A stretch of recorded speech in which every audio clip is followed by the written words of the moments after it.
इथे बघा 9:45 झाले आहेत आणि माझी सगळी कामं ऑलमोस्ट झालेली आहेत। आता मी इथं पूजेची तयारी करून घेतली आहे सगळी।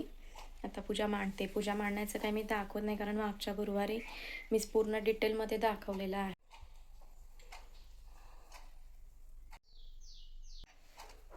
आणि मेन म्हणजे ना काल रात्रीपासून इथं लाईट गेलेली आहे, त्यामुळे काही काम सुचत नाही आहे। मेन म्हणजे लाईट नाही आहे त्यामुळे काळोख काळोख सगळीकडे।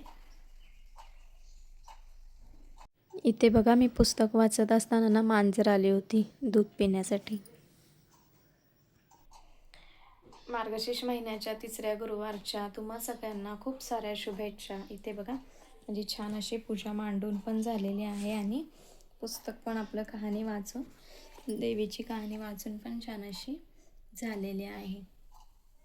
आज ना पूजा वगैरे लवकर आवरली कारण आजपासून मुलांचे पिरियडिक टेस्ट आहेत, तर आज काही त्यांचा टिफिन बनवायचा नव्हता, तर मग सकाळी थोडासा त्यांना नाश्ता दिला म्हणून पटपट लवकरच देवाचं काम उरकून घेतलं आणि आता ते 12 सव्वा 12पर्यंत येतील, तर मग मी जेवणाला लागते। आता माझं पुस्तक वगैरे वाचून पूजा वगैरे मांडून सगळं छान असं झालेलं आहे, तर आता मुलं येतील तर त्यांच्यासाठी मग मी आता जेवण बनवण्याची तयारी करते।